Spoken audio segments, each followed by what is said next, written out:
Yeah, I mean, I think the most important thing is to first and foremost have a great product. So making sure that the music is something that is special and that is going to stand out. And that can't be overstated how important that is, because if you don't have that, you can do everything else and you won't get anywhere.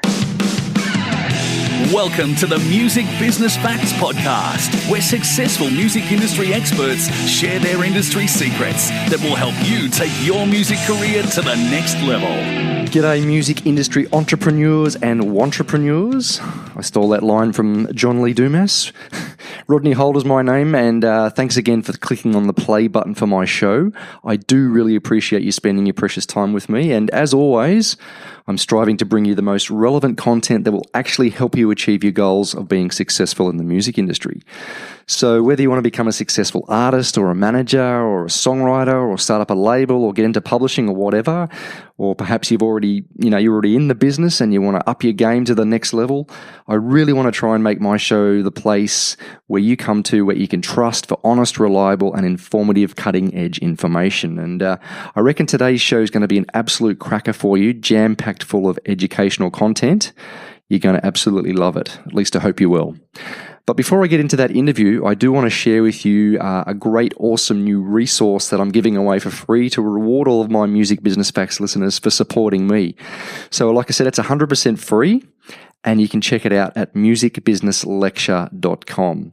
As you may or may not know, I've become friends with a very successful gentleman named Andy Farrow, and Andy is one of my high-level mentors. He's probably most notable for his managing of bands like Opeth and Devin Townsend, some very successful prog metal bands. And he also has a string of really successful businesses across the entire gamut of the music business. He's very, very successful. He's got businesses and interests and investments in merchandise and publicity and PR companies and production companies. The guy's a real inspiration. And a while back, I hosted Andy at my TAFE college where I work, and I conducted a music business masterclass and filmed it. And I've turned that masterclass into a free online mini training course. So I really recommend you go and check it out. Again, the link is musicbusinesslecture.com. I published the course last week, and already I've had over 300 people register for it, which is amazing. And I've also had a ton of people write to me saying how much they really enjoy the interview and how much it's really helped them with that knowledge. So again, thanks for everybody getting in touch with me. I always love hearing from you. And if you do want to get in touch, Rodney at musicbusinessfacts.com is my email. And just one more time, that lecture course, the mini course, is available at musicbusinesslecture.com. All right, and on to today's lecture. And people, like I said, I really think this is a real cracker.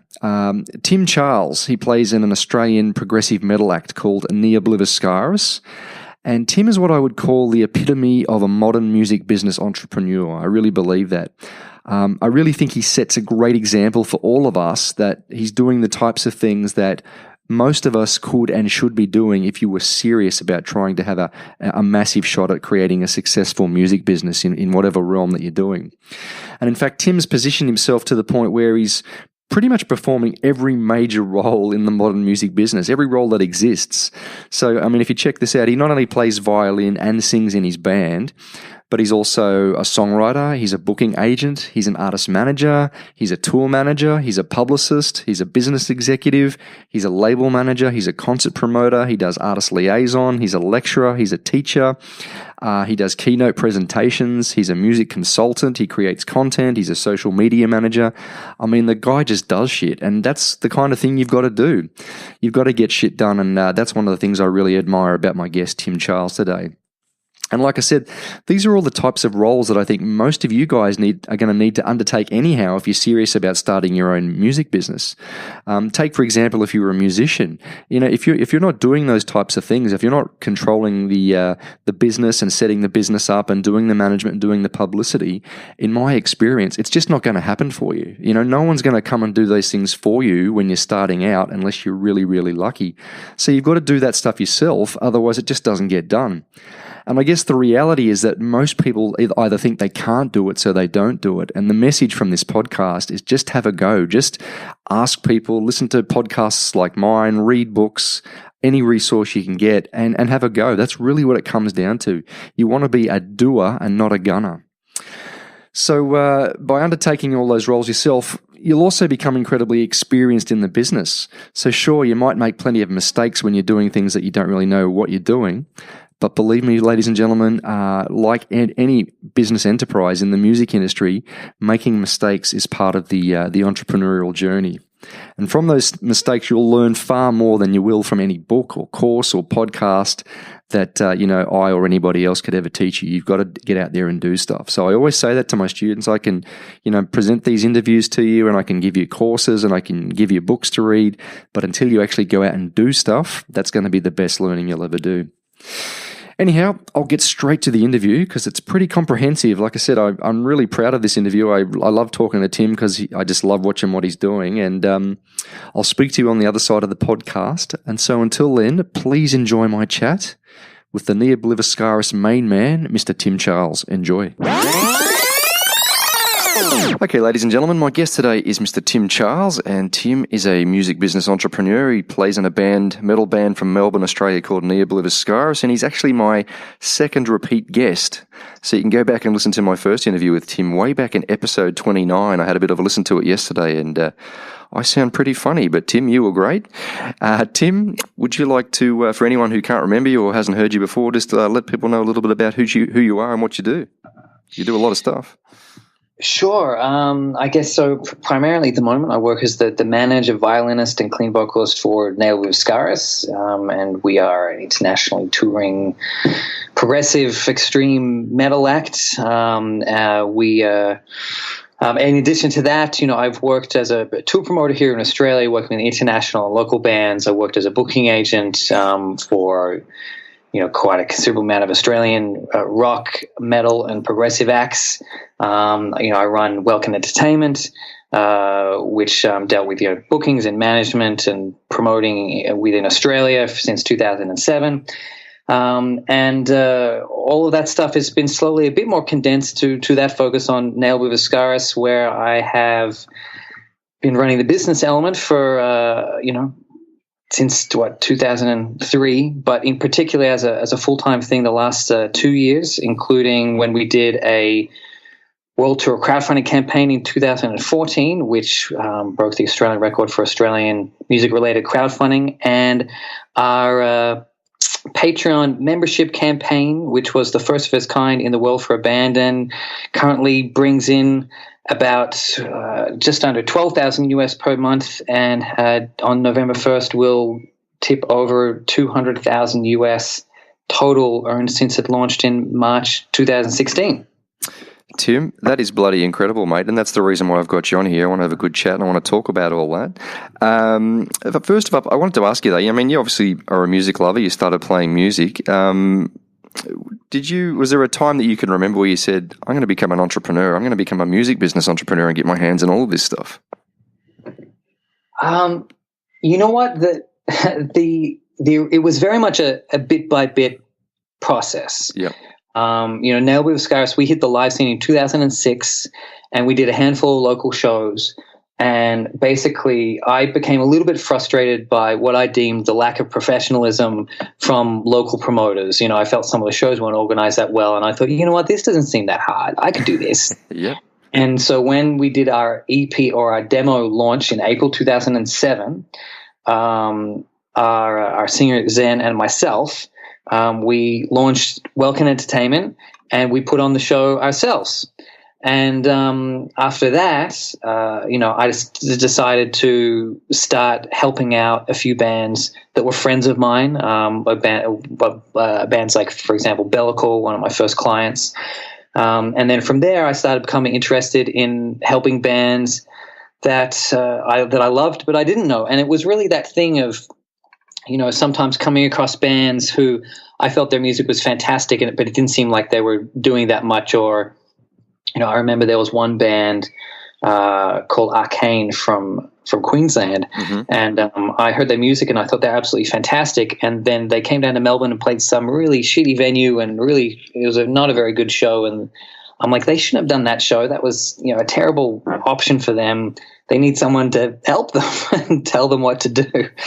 So I contacted them and said, hey, you should let me be your agent and I'll book your shows and your tours. And it was really just from that. So it was very much a slow progression.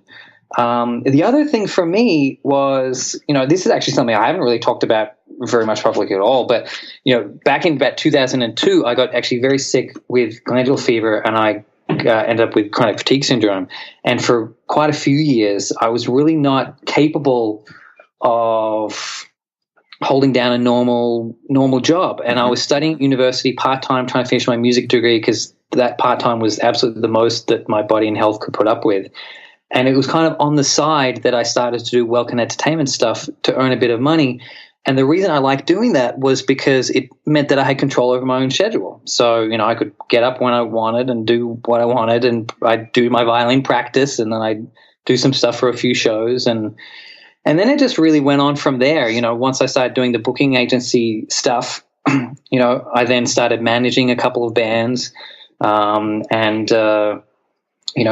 there, started, putting on, festivals. Like I used to run Sonic Forge Festival, which was a big, a local metal festival in Melbourne. And I still run Progfest, which is an Australian, progressive festival, which we just announced actually just last week, because we've got Leprous across headlining that next year across Australia. And, then I kind of thought, well, maybe I'll do a record label as well. So I started releasing a few things for a record label. But it was always from that thing of seeing other people doing it and going, well, I reckon I'm, as clever as they are. If they can do it, why can't I? And that's really been my approach for everything in life. I mean, it's been the same with Nabla Viscaris, where, I would look at other bands up on stage and go, well, why can they do that but I can't? I mean, if I just work hard enough. And that was always the approach. Like, if I put in hard enough work, then maybe I can do those things that other people are doing as well. Yeah, absolutely. I mean, it's not rocket science, is it? I did want to ask you though, Tim, how did you learn all this stuff? Like, how did you learn about the industry and management and stuff like that? And then I guess things like GST and contracts. Did you just learn things the hard way, or use your initiative, or you got a business background? I'm very much a musician that, became involved in business and not the other way around. So yep. It was, a lot of it was just working things out on the run. So I would book a show, and I would see how things went, and, trying to understand, how to do publicity campaigns and marketing and press releases and dealing with venues. And a lot of that stuff, I just would kind of work out, by trial and error. I mean, I would put on a show, and I would, put certain payment things together, and maybe I might lose $500 on the show, bringing a band across from interstate, and realize, okay, well, that didn't work very well. So I would, put that in the knowledge bank, and I would utilize that for the future. I mean, there were some people that helped me in those early days to get a bit more information on different things. I remember when I was very first starting Welcome Entertainment, I had probably a good hour-long phone call with Daisy from Soundworks Touring, who I knew because he had taken a bit of an interest in the band. Mm-hmm. And I wanted to put on the first Sonic Forge Festival at the ESPY, and I was just trying to work out like how much I should pay bands and all this sort of stuff. I'm like, well, I don't want to insult bands by offering them like not enough, but I don't want to like overpay and like end up losing money. And, he was really kind enough to give me the time, to go through some of the things that I had in mind and the different bands I was looking at, and, offer suggestions on what might be, some appropriate, fees and things like that. So, I did have a little bit of help from people like that on occasion, but a lot of it was just me winging it. I mean, I remember there was a couple of times where I was looking, expanding into new things, like, for example, with management, trying to work out what were industry standard things in contracts. And I just, got some books, got some music industry textbooks and stuff like that, have whole chapters on management contracts. And I would just read them and go, okay, well, that's what apparently other people are doing, and then work out how to apply that to what I was doing. But it's been very much something where I've just kind of worked out, as I go along from experience. Oh, that's absolutely awesome, Tim. I mean, and that's the thing that, I did that exactly the same thing myself. I hit the books, and you learn from trial and error, and you get some mentors, and hopefully people listening to this podcast can get a bit educated as well. That's the whole reason that I do this, so that the Rodney Holders and the Tim Charles who are just starting out can get a bit of a leg up and get some insights into people like yourself who are at the coal front, and you're actually doing stuff. And that's what I love about you, Tim. I really admire how you're not only doing this great music, but you've got this great sort of business going on, this business sense. You were telling me before we got on to the call today how hard you've been working, and you got so many things going on. I mean, how do you balance it all, Tim? Have you got an assistant? Have you got people that work for you, or are you literally just doing the 12-hour days or 16-hour days until you get the stuff done? At the moment, it's just been me doing everything, but it's definitely at the stage where, I guess to go back a little bit, I've been in a little bit of a transitional thing over the last couple of years because, I've done a few different things. I was working primarily as a violin teacher after I finished university, and I was doing welcome entertainment stuff on the side, and I was booking an enormous amount of local shows, and I represented, I think maybe up to about 13 different bands across the country at one time. Cool. And so I basically had these two part-time jobs. I would go and teach, and I would juggle with that. And then as Now With Scar started to get a bit busier, I kind of started to slowly have less and less time to do local shows. I had to basically slowly wind back my booking agency. So now I actually don't represent any other bands except for Nail With Scars, and basically I had to just focus on that. But basically in that process of trying to transfer from having that, I guess, good financial base of being a violin teacher, in amongst these other things, it was going, okay, well, I've got to try and work out how do I change across that financial base into doing all this music business stuff and performance stuff full time. And so the challenge with that, and I think that anyone who works in the music industry in Australia would relate to this, because there's not a lot of full-time jobs available. Yep. So, what I did was I saw the writing on the wall. I saw that it wasn't going to be possible for me to make any money being an expert on the Australian local scene anymore, because I was slowly, losing that expertise because I was on the road touring so much. Like Nail With Scaris in 2015-16, we were away touring at least 5-6 months of the year. And so it's not possible to be an expert in the local scene in order to put on the best shows when you're just not there. And the same with representing bands and all that sort of stuff. And that was something I really used to pride myself in. I was always at all the local shows, and I would really pride myself as being like an absolute expert on, the Australian, rock, metal, and progressive scenes, and exactly which bands could, pull what sort of crowds in each cities and how much money they're worth and which bands that should be touring with which and all that sort of stuff. But, there's different things that come around with different opportunities.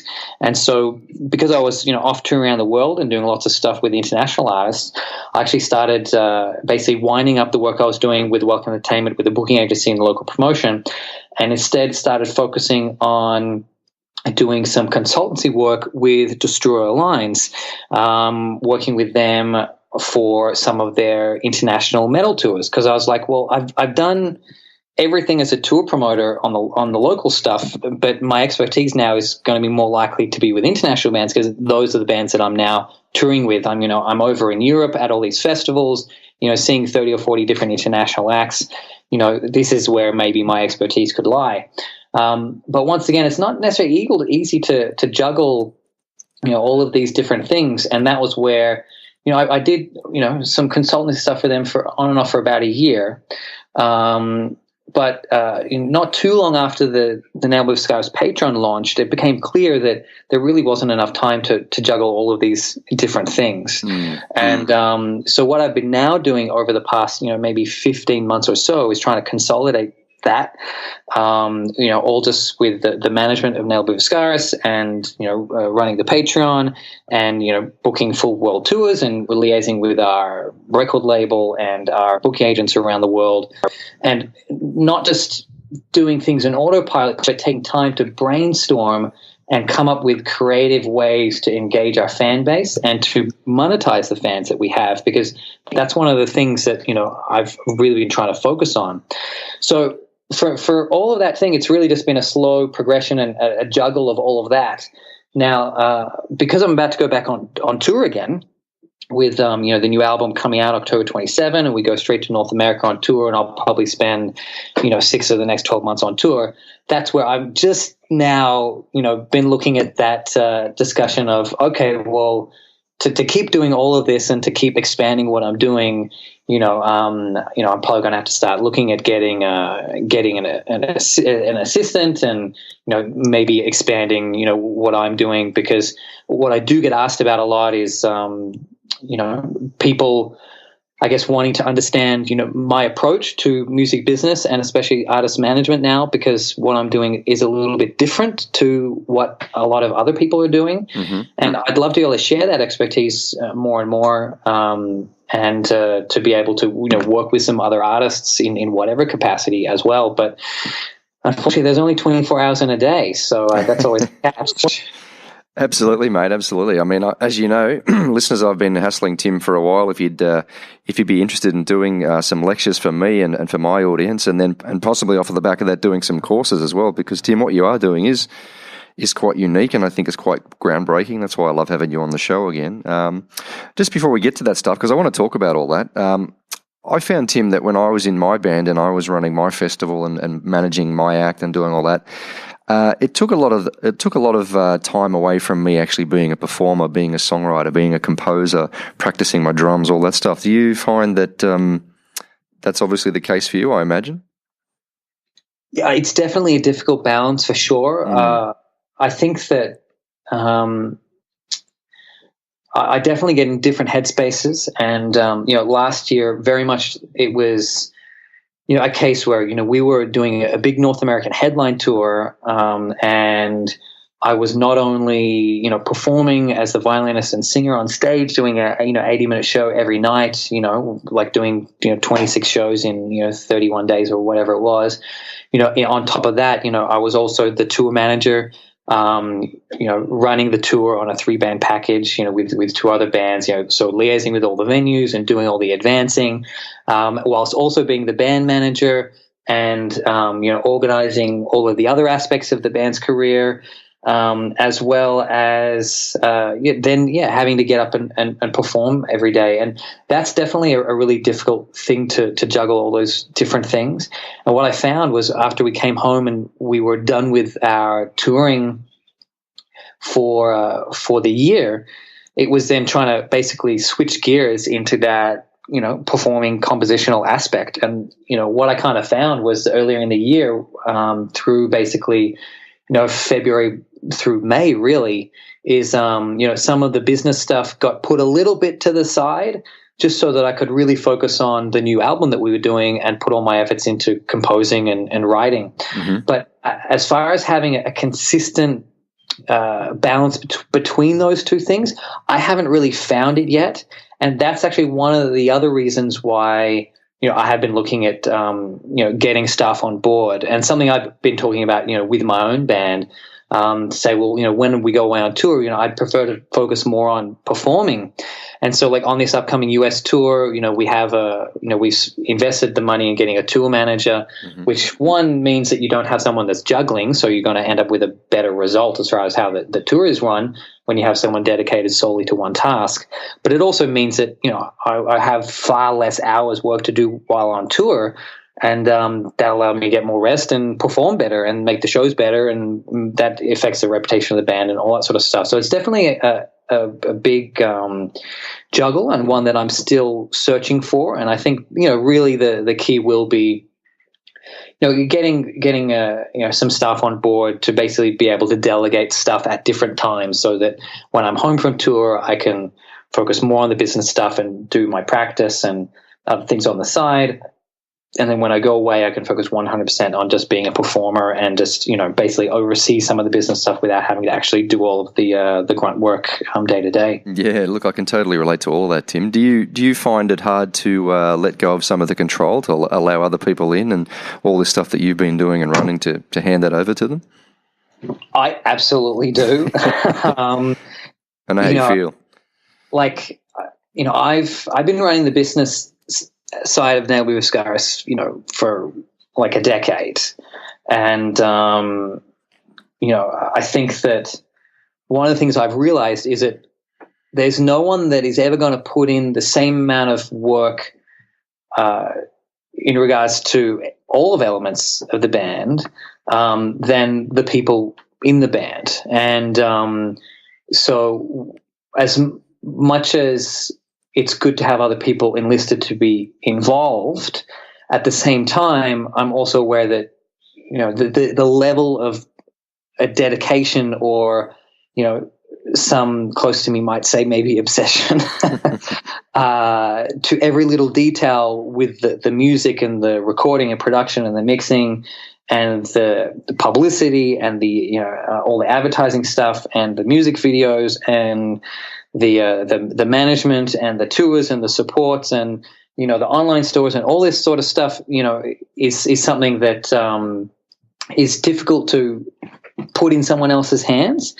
And there's definitely people who could do it, but they would take a lot more of the band's money than I need to, in order to make it worth my while. And so that's been another thing where, I'm happy to put in all that work, because I'm so passionate about what I'm doing. But I guess the other thing is just getting the right people. So one thing I have found was that trying to work out what things you can realistically be an expert of and what things are better to leave to somebody else. So, for example, it's actually much more beneficial to get certain people involved in certain areas. Like, as an example, today we announced our Australia-New Zealand headline tour for February, and I have someone employed as the marketing manager to handle the whole publicity side of the tour and all those little details. And I also have a publicist employed to handle all that additional publicity side of things.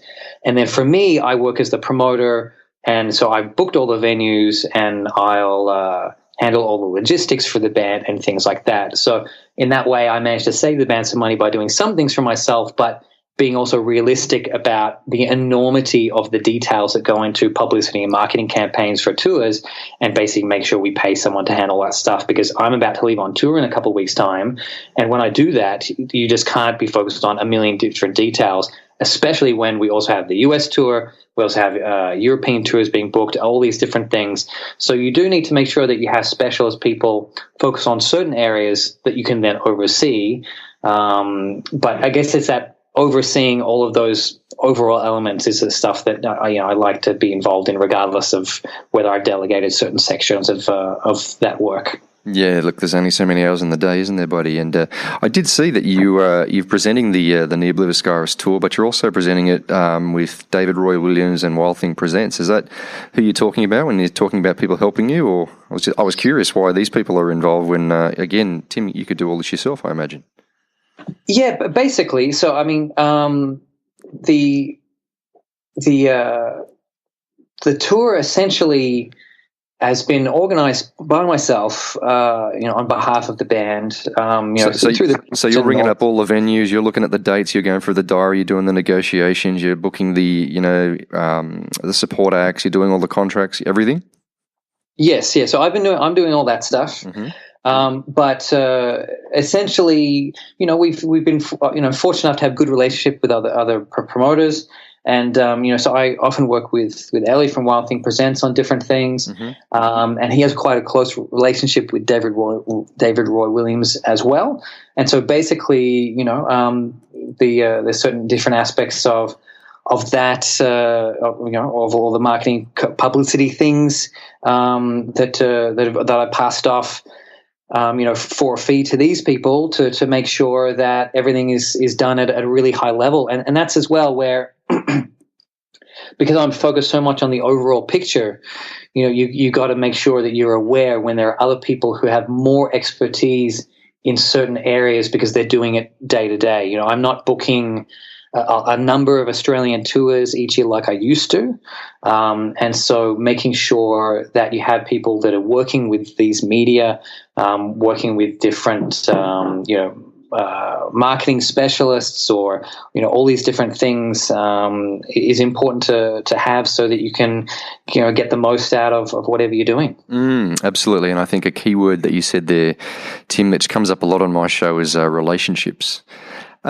What would you say to the band? I can think of a number of bands that get in touch with me all the time through the podcast, that they sort of say, look, we think we've got good music, we've got the work ethic, but we're actually looking for a manager. We're looking for help to get to that level that like you are, Tim, that you're doing these big international supports. And again, I would really encourage all my listeners to go back and to listen to episode 29 of Music Business Facts when I first interviewed you, because you talk a lot about this. But I just wondered, Tim, while I've got you here, if you could give some advice to any bands listening, saying, well, shit, how can we get these big international tour supports, and how can we do what you're doing, Tim? Any advice for someone listening? Yeah, I mean, I think the most important thing is to first and foremost have a great product. So making sure that the music is something that is special and that is going to stand out. And that can't be overstated how important that is, because if you don't have that, you can do everything else and you won't get anywhere. How can you tell, Tim? Sorry to interrupt you, but I know with my band, you kind of knew when you wrote a good song and you knew when it had been recorded well, but really, in terms of other people enjoying it and liking it, you couldn't often tell until you either performed it live or released it and got some feedback. Yeah, look, it is difficult, but I mean, part of that is by getting out on the live front and playing some shows and getting an idea of what the responses are like. So, getting up in your local venues and, trying to put on the best show you can and seeing what sort of reaction you get.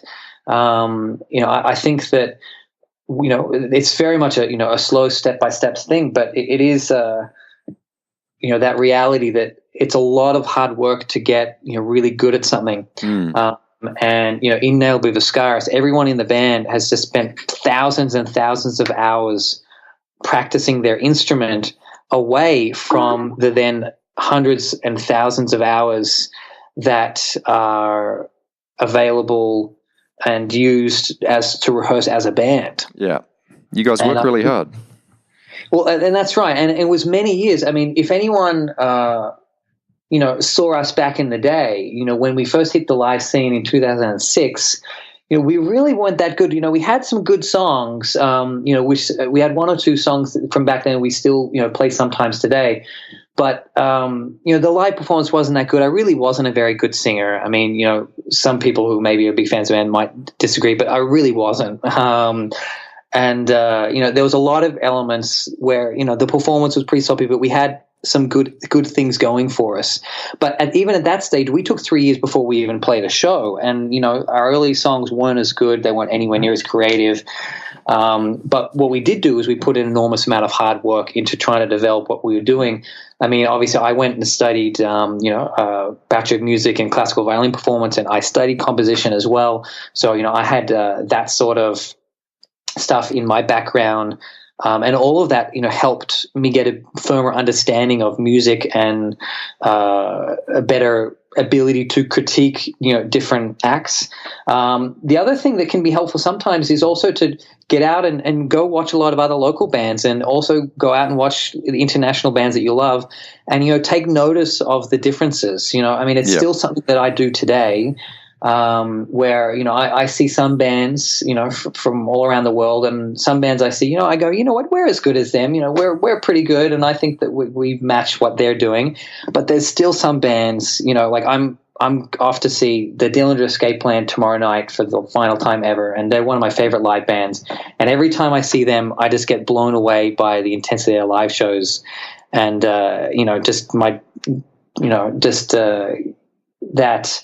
that feeling of, wow, I just can't imagine being that good, and it's the same when you see maybe a band like Meshuggah, who is like the tightest band in the history of the universe. And you just go, wow, I don't know if I could ever be that good at something, but it's, you strive to reach those levels. Yep. And, but at the same time, one of the things for me was also just looking at the local openers supporting some of these acts and seeing what levels they were at, and go, okay, well, maybe we're not as good as that headline band from Sweden or from the US or whatever, but maybe if we put some work in, we can become on that local support level. Yeah, totally. But I guess getting back a little bit to your initial question in regards to like the advice of what bands should do to make these things happen. I mean, I guess aside from putting hours of practice into your instrument and into songwriting and into rehearsing with your band, the next step is very much taking the time to build relationships and to invest in every aspect of the band. So if you get a support opportunity with anyone, you might be opening for a few local bands at your local, pub or whatever venue. And, what you need to do is you need to turn up to that show and put on the absolute best show you possibly can. But not just that, you need to drag every single person you possibly can to that show. You got to make sure that you do everything you can to help advertise the show. You've got to make sure you drag your brother, your sister, your mom, your mates, friends, girlfriend. You got to drag all those people along to see you play and try to convince them, the promoter who booked the show, that you can bring a crowd. Now, As soon as you can convince the promoter that you bring a crowd, the promoter will book you again. It's really that simple, because a lot of promoters, they obviously want to book good bands, but more than anything, they want to book good bands that pull a crowd. And so if you can show that you can pull a crowd, I mean, on a local small level, that can sometimes be even more important than being that good, especially if it's an opening slot. Like if you want to win an opening slot on a show and you can bring 30 or 40 people to the show, there's a good chance you can get it. And it's just then, slowly building up from there and making sure you develop those contacts, impress the people that you're involved with local promoters, with other bands, develop those relationships with other local bands, try to get a bit of a buzz about you on that local scene, and then start, reaching out to the bigger promoters that are doing international supports. Make sure that you've got, a professional email together. Make it as short as humanly possible, because I know, being one of those people that, has done a lot of support, chosen supports for big international tours and stuff like that. I don't read long emails. I don't have the time. Like you get like 50 different bands submitting to be the opening act on a Melbourne show for, Tesseract or whoever. I mean, I don't have time to read 50 long emails, but I will read everyone in the gist of what it is there. And so you've got to make sure that you have key bullet points that is why they should pick you and how they can listen to your music and why you'd be a good choice in a most succinct way possible, and just slowly move on from there. Yep, I love all that, Tim. And also, a lot of people on my show also say that if you're doing things that you've just talked about, if your music's good and you're working hard and you're out there playing and you're networking, then people are going to talk about you and your name's going to drop into those circles of all of those sort of key gatekeepers and industry players anyhow. Yeah, that's exactly right. And I mean, I think that we were really good at that. I mean, that was something where, this is back in about 2006 when we hit the live scene, and, we invested an incredible amount of time into promotion. Every time we played a show, we always would print up our own posters and flyers and be handing them around.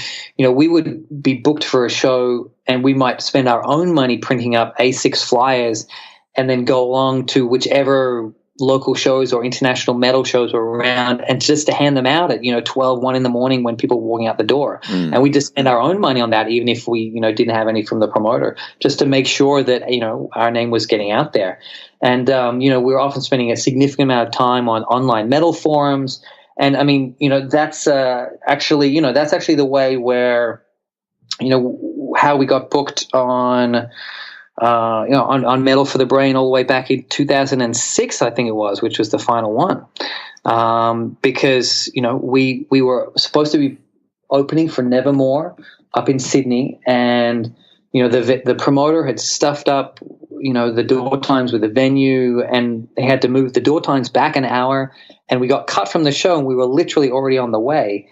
And I remember calling, Adam Aegis, and basically letting him know that we were available, and we were actually already coming up to play like a pre-show, Metal for the Brain party the night before in Canberra. And at that stage, we actually didn't even have a demo out. All we had was like a bunch of online hype from people that had seen our shows in Melbourne. And that was it. Like, no one could really even hear our music online. But basically we got booked on internet hype, and that was just from the incredible amount of work that we were doing. And then from that, we were really fortunate to get that opportunity. We basically just put ourselves out there and put our hands up, and we got booked on, which we were very grateful for. And then, Daisy from Soundworks Touring saw us play, at that festival, really loved what we did, and then shortly after booked us to open up for Suffocation not too long after that, which was then our first, proper international support. So, it's very much you just get one opportunity and then that can lead to another and another, and, you just got to keep putting in that work and grinding out until you get that opportunity to move up, and get those shows that will give you more exposure. Yep, no, absolutely, and really, what you're doing, Tim, is you're creating your own lucky breaks, aren't you? Because you're there, and like you said, everything you just said is what's giving you those opportunities. So, listeners, listen to Tim, and it doesn't even matter what genre you're in. If you're listening to this and you're not a metal band, I think it's the same whatever genre you're doing. So. Tim, I could talk to you all day. Like I said, I listened to our episode the other day back in, episode 29. I laughed at my voice. I'm very, very robotic, but you were great. And we were talking about you doing your crowdfunding campaign, and that Neo were looking to raise $40,000. You smashed the Australian crowdfunding record for music, which was held by Eskimo Joe. They hit $60,000, and I think in the end you made $86,000. Is that true? That's right. It's amazing, mate. So that, was a really incredible feat. And then from there, you moved into what you really, I guess, in the music industry and the music business circles, particularly becoming renowned for, is your membership funding initiatives, which I loved how you said it was inspired by, Australian football clubs and your beloved love of the Doggies, who didn't do too well this year, did they, Timmy? No, they didn't do too well. But as I said to my dad, who's a diehard Bulldogs fan, anytime you get sad, about how they did this year, you can always just watch the Premiership DVD of the grand final from the year before. So, well, that's right, mate. As a North Melbourne supporter, I'm still watching the '99 replays. Anyway, we'll stop talking about football. But no, your Patreon campaign, and for those who don't know, Patreon is essentially reoccurring crowdfunding where your fans, regularly give you money monthly. I looked today, Tim, and it says on the Patreon site, and I've got all this that'll be in the show notes at musicbusinessfacts.com, but you've got 1,099 supporters, and you're up around the $11,830 a month. I'm not sure if that was AUD or USD. That's all in US dollars. So you can add about 20% onto that, or 22% in today's exchange rate. That's amazing, Tim. That is amazing. And you said earlier in today's conversation, you've already earned over a couple of $100,000 from your fans. Yeah, look, I mean, it's there's no way to sugarcoat it. It has been absolutely amazing. The US dollar amount works out to just over 15,000 Australian per month, and once we hit November 1st, it'll have ticked over to about 250,000 Australian that we would have brought in through this, ongoing, fan club membership initiative, I mean, it sounds like an extraordinary amount of money, and it is. I mean, anytime you manage to come up with an idea which brings in $250,000 over 18 months, it's definitely something that, you'd regard as a huge success. But I guess one of the things that has been really fascinating through the whole process is just, I guess, the reality of how much money a band needs to actually make it viable to do the band for a living. And, yep. When you split up, $250,000 over 18 months between, 6 band members, it's actually not a huge amount of money, because, people need money to live, and even if everyone was just on minimum wage, it's about $250,000 per year just to have 6 band members on slightly over what would be minimum wage full-time job. So it's definitely still a work in progress, but it's been going really, really well. And I think it just goes to show that even with that amount of money, and we're not quite, I work full-time just doing this band myself, but It's it's not quite at that level, across the board for everyone yet. That's, on that performing aspect. And, most bands, even at our level, even if they're making money on tours, aren't going to be getting that sort of money in across an 18-month period. You'd have to be just pulling enormous crowds in, Australia and, US, Europe to get that sort of money. And it just goes to show, how difficult the music industry landscape is at the moment. Absolutely, mate. Absolutely. And your drummer as well, he gave up a 6-figure job to continue on the band, because your story is fantastic in the video that you've done, which I'm going to, again, put on my website, which I encourage everyone to watch. Tim did an amazing presentation at Big Sound this year, and you were talking about how you basically had to throw in your jobs because they wouldn't give you any more time off work. Yeah, I mean, it was just that harsh reality of, that it's hard to be a good employee when you're away for 6 months of the year. And, slowly, bit by bit, everyone got put in that position where it was either, either quit your job or wait till you get fired, or, and that was really everyone's only choices. And then in between tours, we come back home and, everyone tries to find whatever extra work they can have. This year's been a little bit easier because we've been home for much of the year. So, a few of the guys, went back and got some other work that they could keep for a few months in a row, until then the album comes out, and then everyone will just get fired or have to quit again. But, that's the whole point of the Patreon now, and where we're at with the band. It is trying to take those things to the next level so that, then when we come back from these tours, we can just focus on what we're doing as artists and as musicians, so that we can get focused on, recording the next album and just doing all those sort of things, instead of having to split our focus across multiple different jobs. Yeah, look, and one thing it stands out to me is the commitment from all of the guys in your band. So I think that for anyone listening to this too, you have to realise it's a big risk. I'm not sure how many people, when they're receiving a nice, comfy 6-figure income job, would throw it away to do music when maybe you got a mortgage to pay or a family to feed and all that kind of thing. So it's very admirable, I must say. Look, it's definitely very difficult, and it does need a lot of commitment. And I think that a lot of Australian bands have always been in that situation where, it costs so much money to tour internationally, and you get to a point where you start getting offered tours, but to do that tour, you might have to lose $20,000 or $30,000 per tour, just because of the realities of how far away we are in the world, and the cost of flights and visas and all those sort of things. For us, this is always the way that I run the band from a business and management perspective. And that really was, what is in the best interests of the band's career. Yep. And the decisions made have always been based on that. So if we got offered a tour support, whether it be, just, supporting a band in Sydney or Perth or locally or whatever, or if it was an international tour or anything like that, it was, is this a good thing for the band's career? Is this a good next move for the band's career? And if the answer was yes, then my philosophy always was that we will just say yes and then find a way to make it happen. And that was really how the band has been run since, always really. But really since Citadel came out in 2014, and we got all that crowdfunding money, and we started doing these big international tours, and losing significant amounts of money per tour.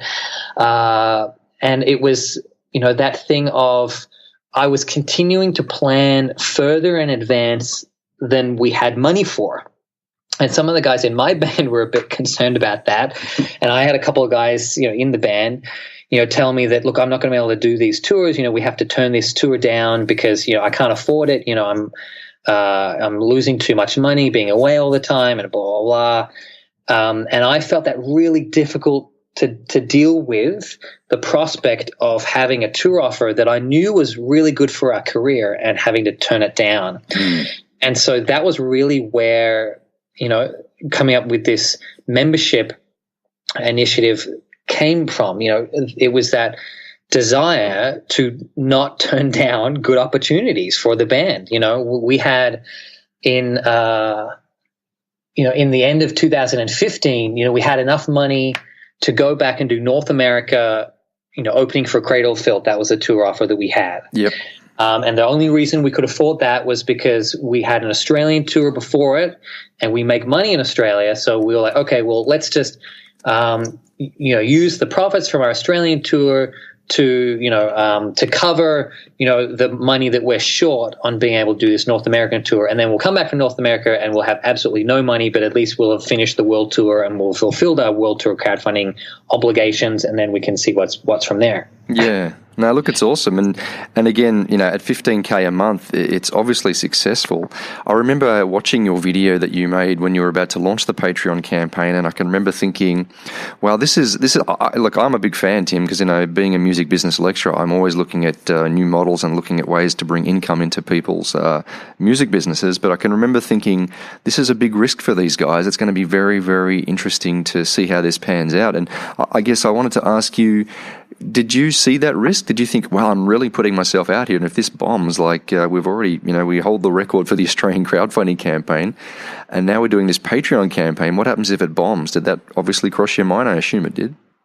I mean, it definitely did, but it was less daunting than the prospect of turning down good opportunities for the band. And that's basically, I guess, probably, my honest response in regards to the way that my mind works in regards to the business of the band. I knew that at that time, we had an offer to do an extensive European tour with Enslaved, late in 2016. And our agent wanted us to do headline tour through the UK and Scandinavia as well. And we just didn't have the money. Like, we didn't have any money to go towards that tour. But I really felt like Enslaved were a great band for us to tour with. There's not a lot of bands that are extreme but progressive as well, and they're one of the few bands that are like us. I mean, we sound different, but we both have extreme but progressive elements. And so it was a tour I felt would be really good for developing the band's fan base in Europe. So I really wanted to do the tour, and we all really wanted to do it, but there was absolutely no way to do it because we didn't have any money. Mm-hmm. And there was no way to get any money because we were also broke and in debt. Like, if we came home to earn money, just working normal day jobs, it would take ages just to get out of debt before we could even save up any money to go towards another tour. And so, basically it was just that desire not just to say yes to that tour, but the fact that, we had other opportunities that we were exploring as well. And we didn't want to turn these things down. The band was starting to pick up momentum. We really felt like we were getting somewhere. And the last thing we wanted to do was put on the brakes. But there wasn't any money. And we were looking at all of the different bands at our level, and none of them had that money. And lots of them were putting on the brakes at certain times to go and then save up money for a year or do another record and then go back on tour. And we didn't want to do that. We were like, people care about us right now. Let's keep pushing forward. Now, when I came up with the idea for it, it was very much then, trying to assess all of the different risks involved, trying to understand our fan base, trying to understand in what ways they've been receptive in the past to different types of, I guess, premium or VIP style content. Through the World Tour crowdfunding campaign, we learned a lot about what our fans were receptive to, the sort of content or packages that they were receptive to, and we used that to, I guess, inform what we did with the launch of the Patreon. But to be honest, a lot of it was just this leap of faith. I just had this real gut feeling that if we put ourselves out to our fans and say, this is the reality of the music industry, and all the other bands that pretend to be rich rock stars, most of them are fucking lying, and most of them are broke, and we're just going to be honest with you guys and put ourselves out there and say, this is our reality, and this is actually the reality of most bands in the music industry. And instead of breaking up or instead of canceling or turning down tours because there's no other option, we're going to say, well, we think that it seems a bit crazy that we've got, 70, 80,000 people following us on Facebook and on, Instagram and all these different things, and that these number of people wouldn't be willing to put in a few dollars in order to make sure that the band doesn't break up or that we don't, turn down these tour offers. It's that thing of, and I just had it stuck in my head that, if I could contact all of the fans in Europe one by one and say, hey, we've got this tour, but we don't have any money, would you give us a few bucks to make sure that we could do it, but not just once, ongoing? that they would support it. And I think that the World Tour crowdfunding campaign was such a big success.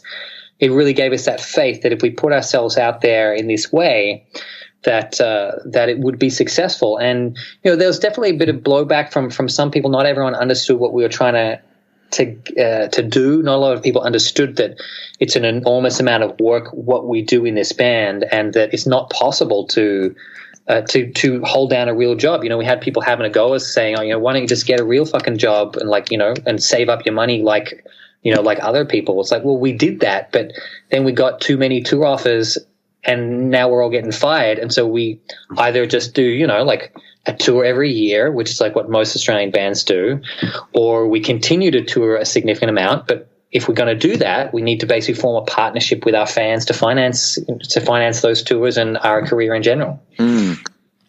It's just awesome, Tim. It really is. Like I said, I've really enjoyed watching you do it. I was a big fan of Jack Conte, who was the CEO of Patreon, and I sort of knew about Patreon before I think most people did, and you guys have certainly brought it to the forefront of a lot of people's minds, particularly in the heavy music scene here in Australia. Again, Tim, I've asked you this a lot. I mean, I would love to see you do some kind of coaching on this and some kind of course, because I'm sure it's not easy. My question to you is, what type of act can do what you've done, do you think? Is this something that every band can do? And if not, who can and who can't, and what type of acts do you think could do a Patreon, Tim?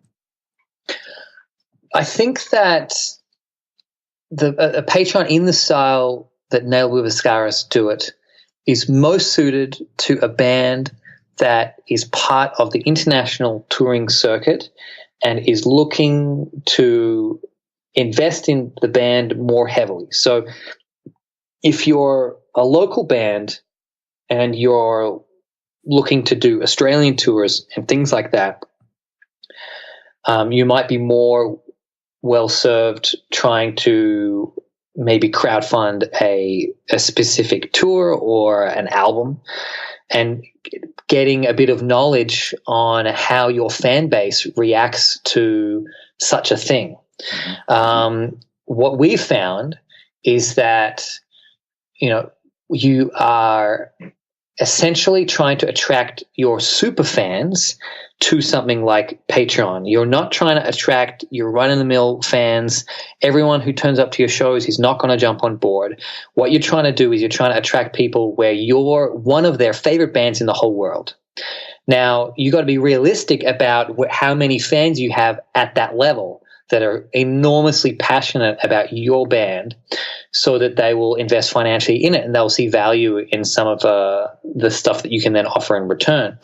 So where I feel this is most effective right now, and this is, I say right now because this, I think, will change over time as the music industry and fans become more accustomed to dealing with artists in this way. I think that there are a significant amount of Australian acts who don't make as much money as people would think, but who are actually very big Australian acts. And I mean, people on the same level as Nail with Scars, bands like Dead Letter Circus or 12 Foot Ninja or even like Northlane or King Parrot or all of these bands are bands that are very well known, but for their profiles they make less money than they should just because of the industry. They're all very professional bands or run very well, but the industry doesn't set things up in a way that it's really possible to earn significant amounts of money from the band. So for those artists, I guess on a similar level to us, are ones that could make that jump. There's other artists that maybe are a little bit smaller, but who are, on that international circuit, like, for example, bands on the level of, say, Caligula's Horse or someone like that, who could do very well at something like this because they have an international record deal, they have done some international touring, or things like that, and they also bands at that level are able to then push these things in a way where it's not just to your local people in Melbourne or Brisbane or whatever, or even in your home country. It's to an international broad audience. And because if you're doing that international touring, then it is able to I guess, show fans across the world that they're going to be able to get something happening in return for what they're doing. Now, I guess on that, I guess what I think will happen over time is that high watermark of where you need to be to make something happen with something like Patreon will slowly go down. I think the more bands become involved. Really, like Nail Disguise is really the only metal band in the world that is doing it at this level. There's Elysian in the US who are touring with us in the US as well. They have a Patreon as well. And there's a few, local acts here and there that have set them up, but there aren't any other significant acts. Even now, even after the $250,000 we've earned over the last 18 months. And part of that is because of the blowback that we got and Elysian got as well when they announced it, of people not really understanding the way the industry works. So it's a bit of a steady, ongoing educational process. But I think the main thing is to be aware that it's definitely something that you got to be investing in heavily in regards to the time you put in to make it worthwhile fans to get involved. And you got to make sure that you give them an ongoing quality product as a fan club, via your Patreon, so that they enjoy the experience and continue to be part of it, and also tell their friends who might also be fans that they should sign up as well. No, very, very interesting, matey. I did want to ask you, Tim, in your opinion, do you think it has in any way tarnished your reputation or your brand? Do you think there's any Neo fans that kind of went, this is giving me a bad taste in my mouth? I mean, in an overall sense, the answer is a definite no. I mean, are there a small handful of people who don't support what we're doing? Yes. I mean, are there people who used to be a fan of the band and now aren't? I mean, I'm not sure if that's the case. I mean, you could probably count on maybe one or two hands the number of the people in the world who would jump off a band because of the way they finance their tours. I mean, I think that there was definitely some fans, for example, in the US who maybe weren't sure about it. And then, literally about a month or two after we launched it, we announced a US headline tour, and we made really clear the point that, this tour is being financed by all the money we've got through Patreon. So thank you for all those people supporting us. And as people start to see that connection, it's like, well, if you want to see us tour, then you got to be supportive of it, because the reason that we did some of those tours is literally because of that money. So I think that's something that people have become more and more aware of over time, and it's been that ongoing educational process. So if anything, I think it's helped us. It's helped further the brand of the band. I think more people are talking about the band than ever before. The band is bigger than ever before. We're significantly bigger now than we were even 18 months ago, when we launched this. And we've become a talking point, not just for our music, but for what we're doing in the music industry. It's something we get asked about often in interviews. Not everyone is interested in talking about it. Not everyone brings it up, but it's, an ongoing, discussion point that gets brought up in a lot of interviews at the moment. Just people kind of wanting to find out, more information about, what we're doing, because we are, I guess, kind of almost like the outliers in the music industry for the metal scene at the moment. No, you sure are. You're like the avant-garde, and I wouldn't say just for the metal bands. I think for many acts, I think my perspective, Tim, is that most of the other bands who see what you're doing would love to do what you do, but they just are they don't have the guts probably to do it. They think it might come across as a bit too desperate, and then they don't have that, like you said, they don't want to come out and be completely honest and say, you know what, we really are not making the money that we probably deserve, and we certainly, people think that we're making more money than we do, so they're still like living perhaps that mistruth that many bands live. Yeah, I definitely agree. I mean, I think that the reality is that, I mean, there's definitely bands who feel like they don't make as much money as they deserve, and they don't. And that's the reality with a lot of bands.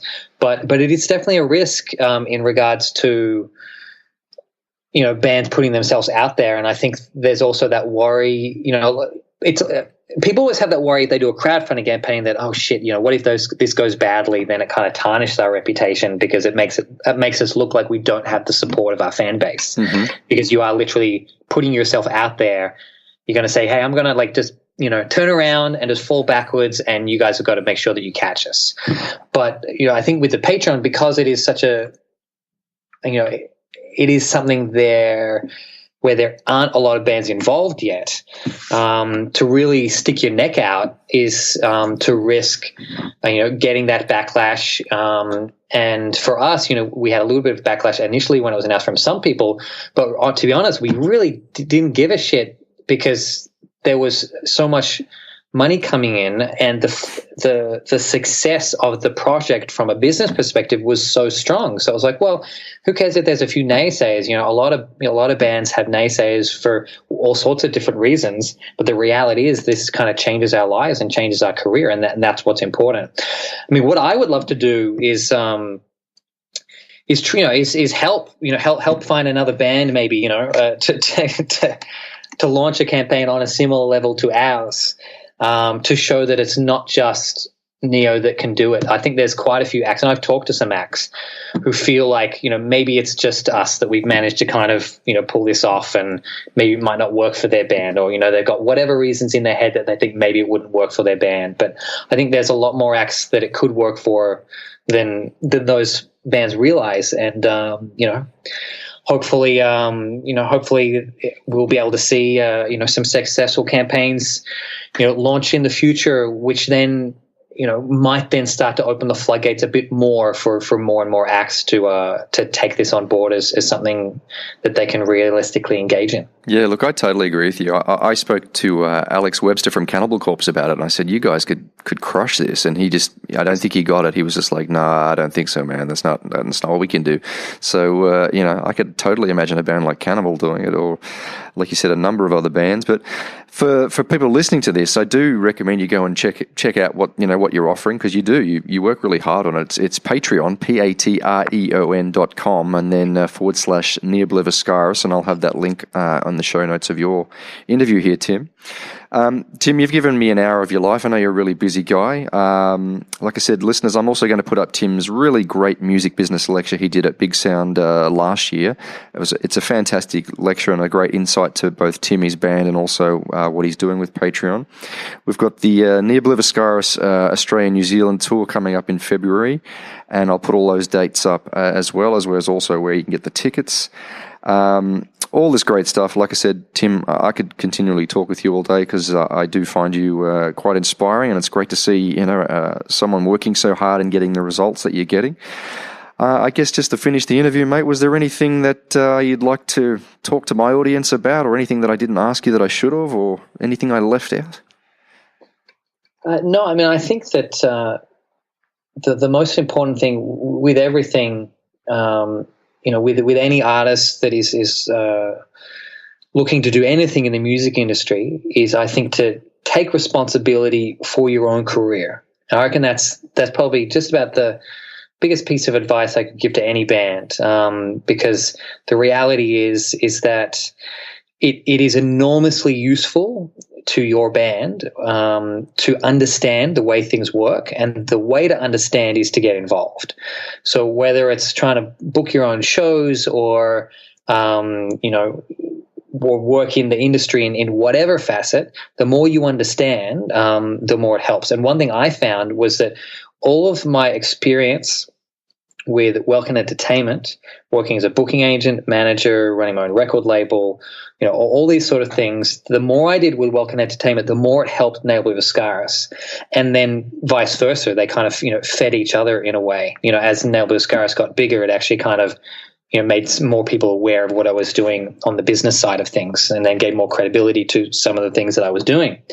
And so I think that even now, just that ability to do things and have that understanding yourself is just invaluable, so that you can make sure that the people that are representing you are doing a good job, whether it's a booking agent or a tour promoter or a manager, making sure that you've got the right sort of deals.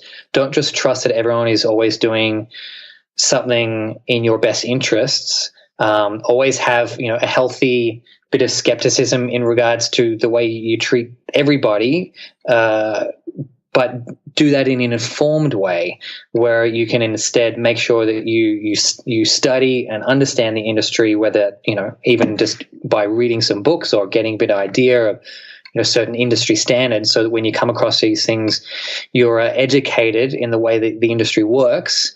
And aside from that, I'd probably just listen to a whole bunch of these Music Business Facts podcasts, because I know there's so much amazing stuff on here.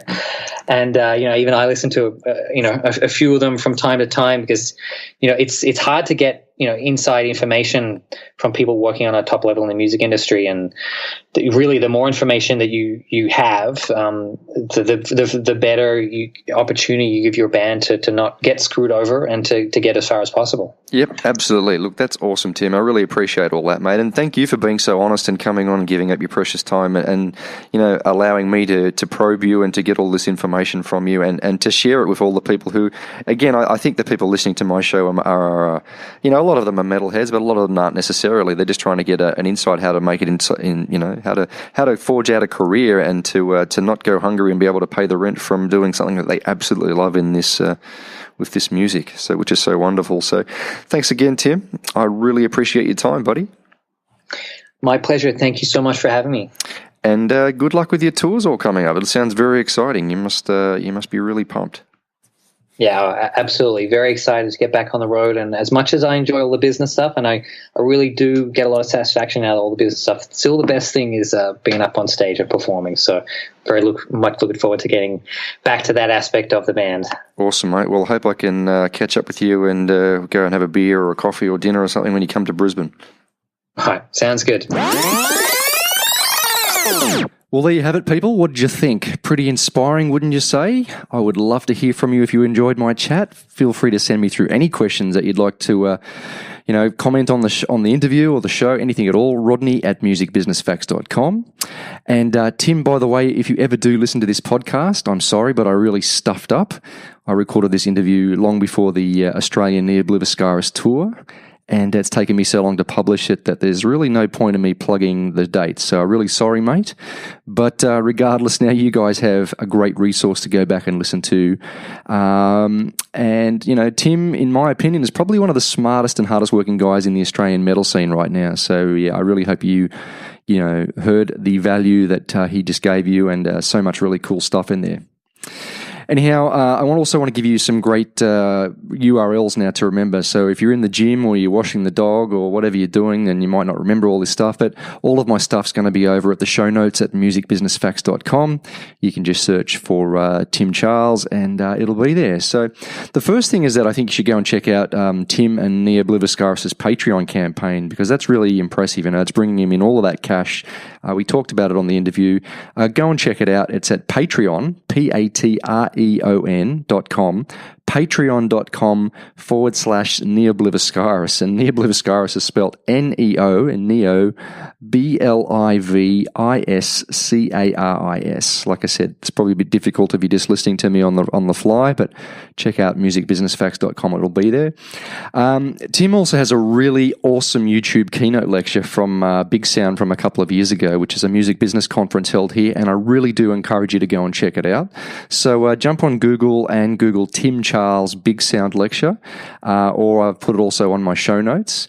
And Tim is also my second repeat guest on Music Business Facts, so he shares that honour with the mighty Dave Lombardo from Slayer. But if you do want to go back and listen to Tim's first interview, where we really focused on his band's record-breaking crowdfunding campaign, again, it's all on my show notes, and just type in Tim Charles again. And finally, don't forget to register for my free Andy Farrow mini course. It really is a great little master course in the music business and ways at making money. So you can go and check that out at musicbusinesslecture.com.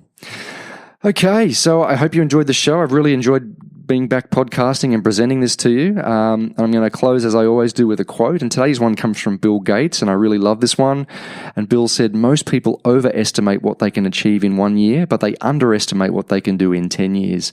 And I think that's very relevant for the music industry. I see a lot of people come in very passionate, And when it doesn't happen for them in the first, 6 months, 12 months, 24 months, they can get very disheartened and drop off. And if you want to win at this game, in my experience and my opinion, it's a game for long players. It's a marathon, not a sprint. So keep plugging away and doing what you do. And believe me, you'll get there. You'll get that success. You'll achieve those goals you've set yourself. So until next time, friends, Rodney Holder's my name, and I'm signing off for musicbusinessfacts.com. I'll copy you later, and I'll be back very soon with some more, hopefully, awesome content and podcasts and courses and stuff for you to get your brains around to help you succeed in the business. Till then, take care. You've been listening to the Music Business Facts podcast. For more essential music business tips and information, visit musicbusinessfacts.com.